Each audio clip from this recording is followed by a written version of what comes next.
So today, we're going to be talking about unknown bright objects that the James Webb Telescope has just observed. Scientists believe that these celestial objects are very ancient and formed at the beginning of the universe. In the Sky Report, we're going to be talking about fireworks.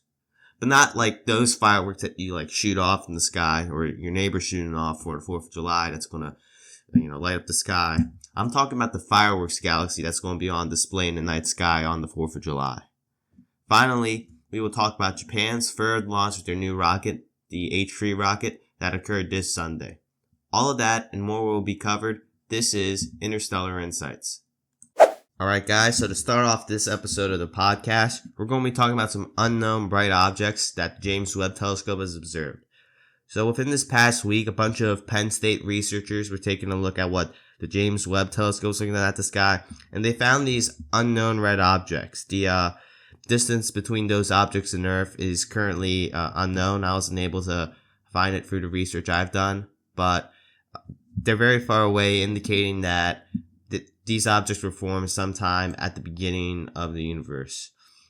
Regarding what these objects are, the Penn State research team has found that evidence that they're either galaxies from the beginning of time or that they were supermassive black holes, but they're having trouble analyzing the light coming from them because the light is so old that they don't really know what they're looking at. So they're having trouble differentiating between light from a galaxy that was formed at the beginning of time and from a supermassive black hole. One thing that we do know, that if this were a quote-unquote galaxy, is that this galaxy is actually 1,000 times smaller than the Milky Way, yet it holds somewhere between 180 billion and a trillion stars, which means that this galaxy, compared to modern galaxies like the Milky Way, Andromeda, name it, this galaxy is very dense in terms of the star content, and the stars that are in this galaxy are most likely going to be very ancient.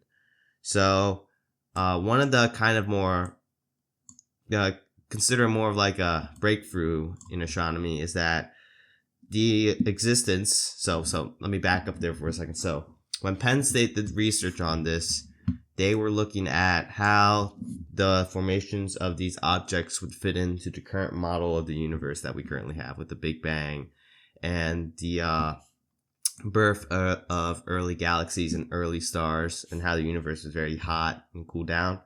So they put the creation of these objects into that model, and they actually found out that the existence of these very bright red objects, in which we still don't know what to classify them as, early galaxies or supermassive black holes, they may change our understanding of how the universe was kind of created and our model of the universe. Because right now, it fits very uncomfortably within our current model of the universe and how it fits in. So this may change our understanding and model of the universe.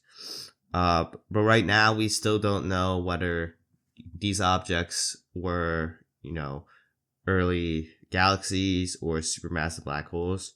Although, to be fair, if we're talking about that, it can kind of be both, because, at the center of every galaxy, there's a black hole. Like, there's one at the center of the Milky Way. So it could be very much possible that this is just a galaxy with a very big black hole, because it's, very old celestial object. And it's just, at this point, trying to differentiate the light waves coming and determining whether that's light from a black hole or light from, super old galaxy. And while we're on the topic of differentiating light, for those of you that thought black holes were completely black, that's not so true, because they emit a thin layer of radiation. So this was actually just discovered, I believe, by Stephen Hawking in the 1970s, that black holes weren't completely black, but they actually emit a very fine layer of radiation, which scientists have been able to pick up and, determine that there is, light. It's not light in the sense of like light from the sun, but if we were to put it on the electromagnetic scale and look at it through waves, then yes, definitely it would be classified as light. But anyways, that's how, they're figuring out if it's a supermassive black hole, because black holes can emit that level of radiation.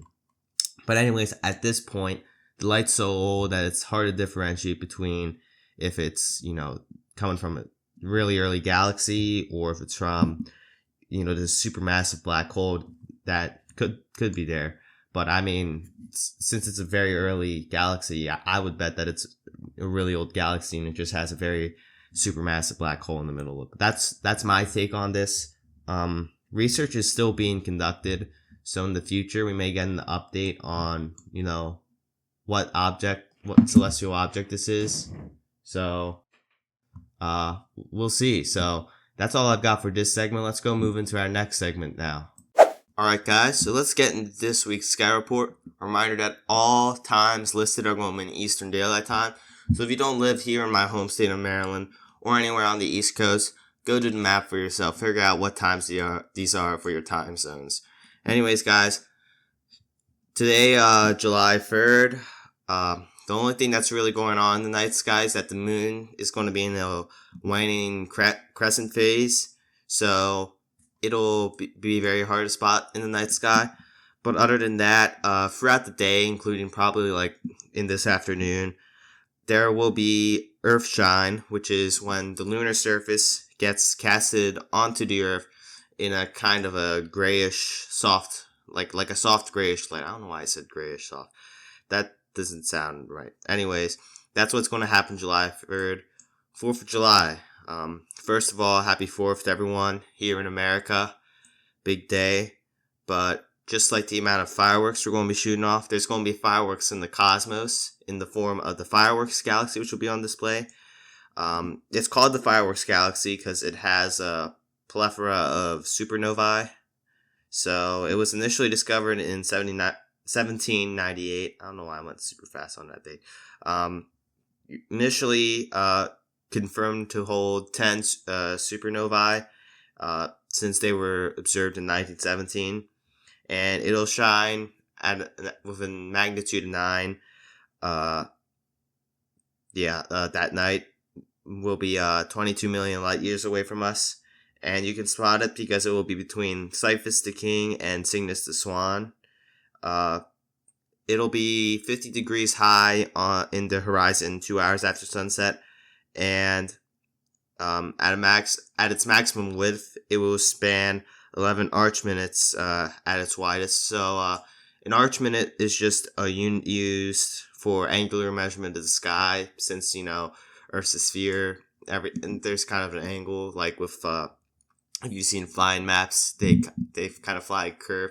It's kind of like that, but since our perspective of the sky is kind of a little bit manipulated because of Earth being a sphere, an arc minute is the unit of measurement of the sky on an angle, which is just like our night sky. So anyways, the fireworks galaxy will span 11 arc minutes at its widest.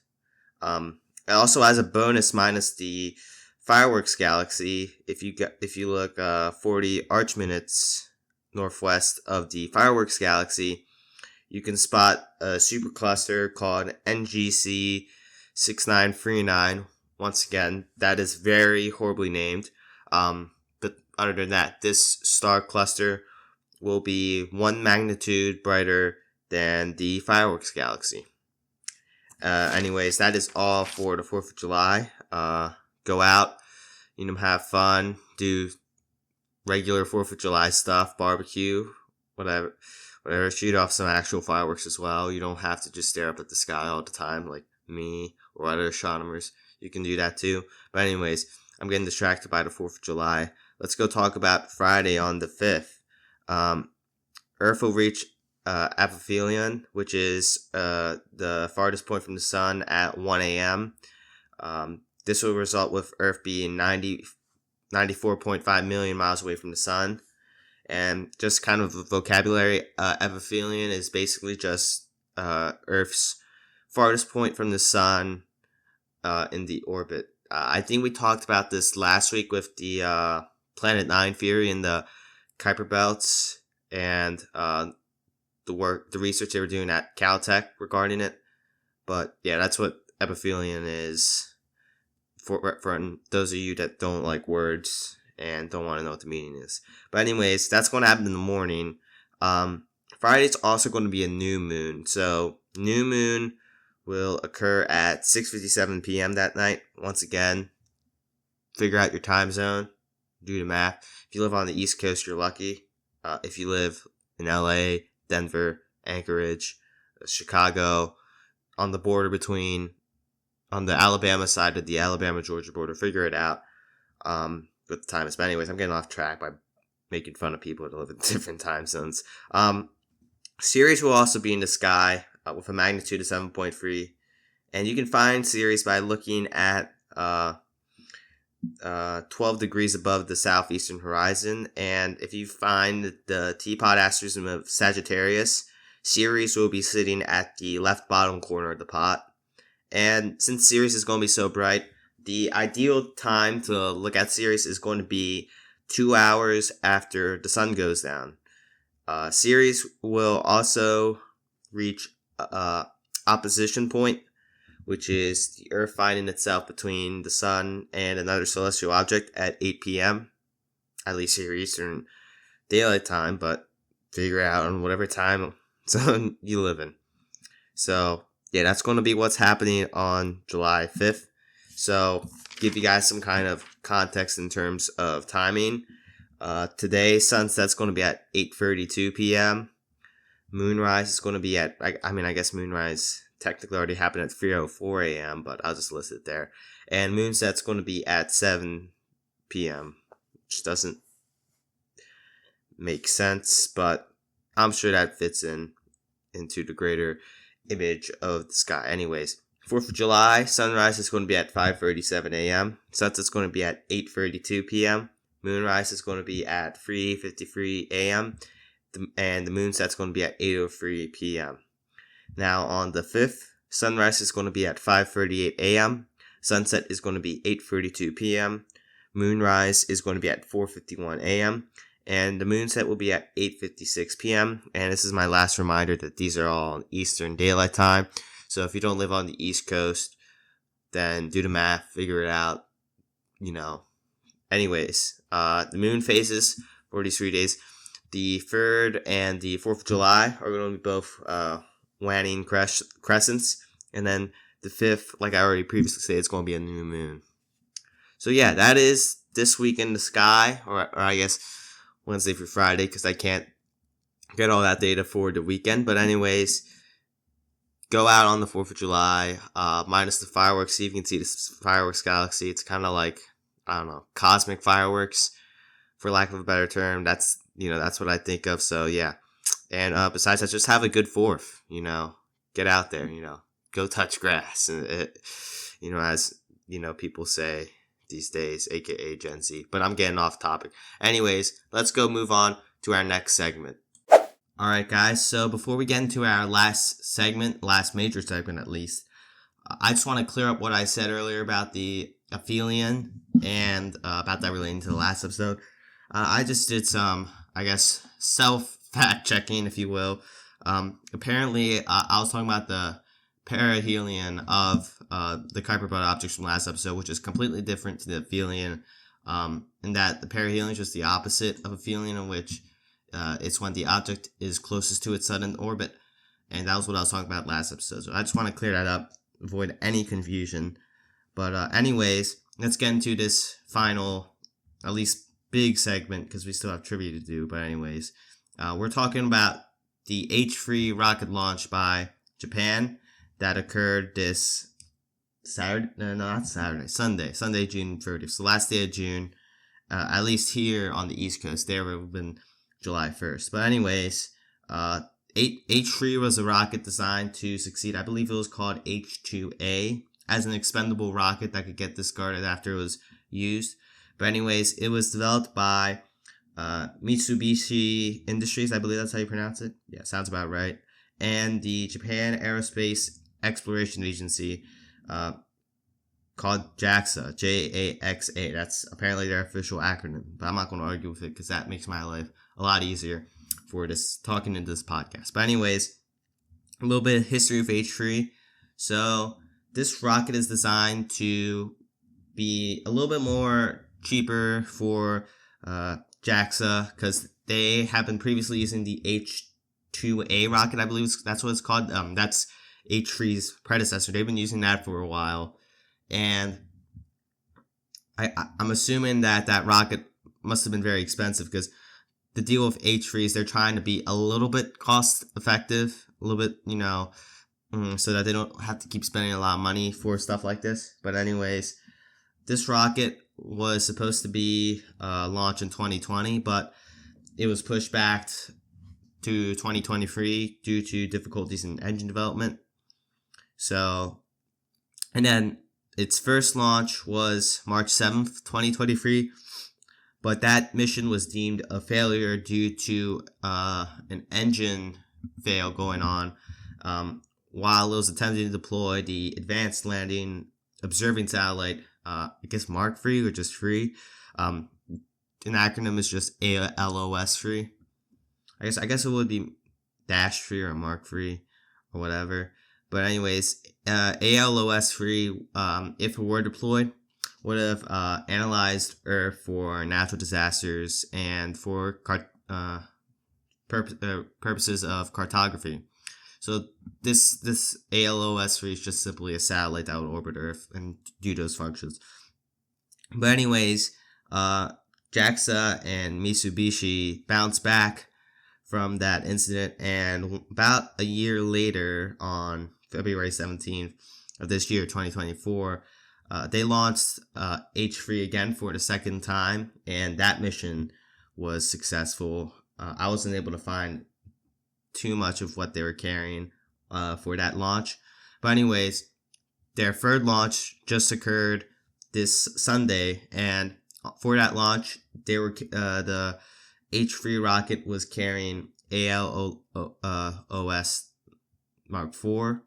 So that's just similar to its predecessor ALOS-3. It has similar purposes to be a satellite that orbits Earth, analyzing natural disasters and cartography, which if you know anything about Japan and natural disasters, that would be very helpful for them, because that would help them plan ahead in case there was a tsunami. But anyways, I guess we'll go into a little bit about what actually happened. So it was successfully launched from the Tanegashima Space Center at 11:06 p.m. Eastern Daylight Time. Now, if you live in Japan, and this is probably one of the few times where I'm going to use another time zone here, it was launched 12:06 p.m. Japan time on July 1st in Japan, compared to here, because they are 13 hours ahead compared to us. Yeah, if that's the case, then it'd be 12:06. I guess it would be actually in the morning here if it was 12:06. Yeah, so it would actually be 11:06 in the morning, because that'd be impossible, to say the least. So it's actually probably going to be 11:06 in the morning, because the images. Well, hold up. Yeah. Wait. Never mind.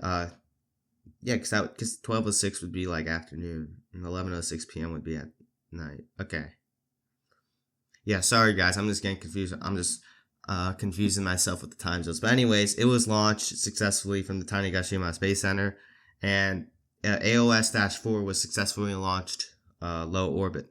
So I guess we'll talk quickly about the purpose of H3. So H3 was designed to be an expendable rocket.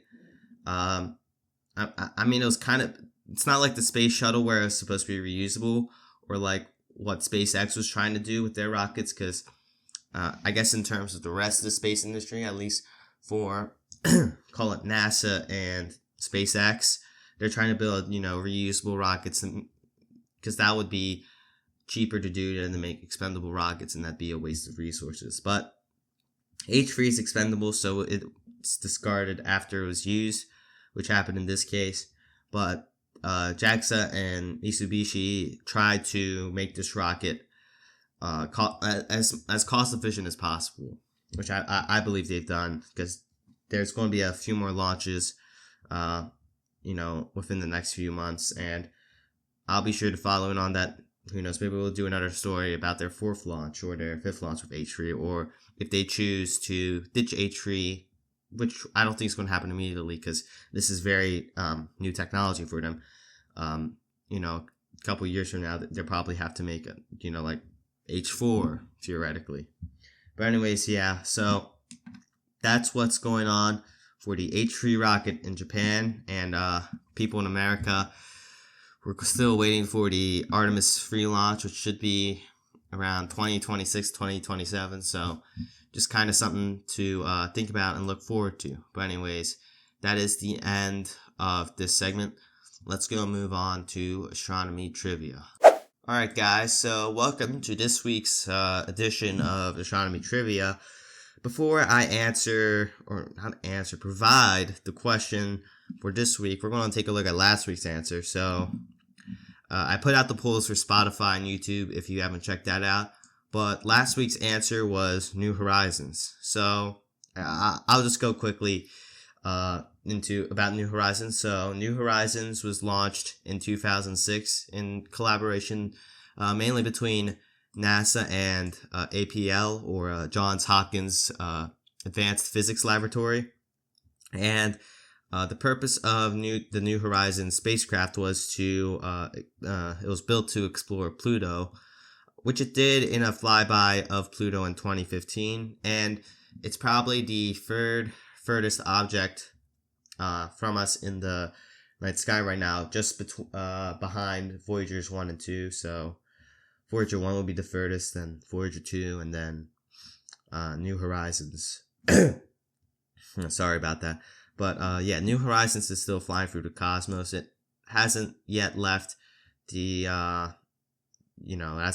Oort cloud into interstellar space, but it's going to someday. I don't think it has yet, but I'll probably check in on that later. But anyways, let's go to this week's question. So just a reminder that I will put a poll out. I think I'll just keep it with the 4 answers. And I'll reveal the answer to the question next week. So the question for this week is, who was the first person in space? Okay, I'm going to say that again. Who was the first person in space? All right, guys. So if you're listening on Spotify, there's going to be a poll on Spotify for this episode. And it's going to be a very similar thing for people listening in on YouTube. And once again, there's absolutely no prize, just your happiness, morale boost, pat on the back, bragging rights, I don't know. Just figure it out what prize you're going to get. Anyways, that's it for this week's edition of Astronomy Trivia before we close out this episode. Alright guys, so before I sign off this episode of Interstellar Insights, I have some news regarding kind of like a podcast schedule. So for those of you that don't know, next Monday is July 8th, which is a very, I'm not going to call it like, it's a very holy and sacred day for high schoolers across America and a handful of international students, because that is the day that for every high schooler in America that's taken an AP class, or I guess really in America, and for those that are taking it abroad internationally, that is when AP scores are released. So I'm not going to dive into it here, but I took some AP courses. I only took 2 this year. So I'm thinking of maybe filming an AP reaction video and posting it on YouTube as kind of like bonus extra content outside of this podcast. But I'll be doing that.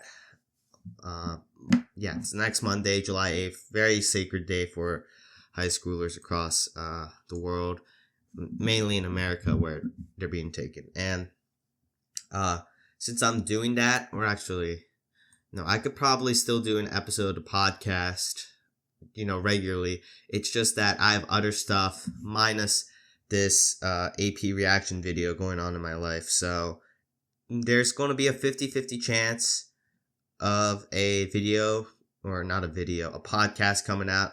I'm definitely still going to do this AP reaction video. I can fit it in because it won't be that long because it's only 2 APs. So the very, very small content, like kind of bonus content, if you will. So that's the plan next week. So there's going to be a 50-50 chance that there's going to be a podcast episode released. If not, then that's just what to expect for you guys, my viewers. So that's all the news I really got regarding scheduling. So with that being said, this is Michael signing off.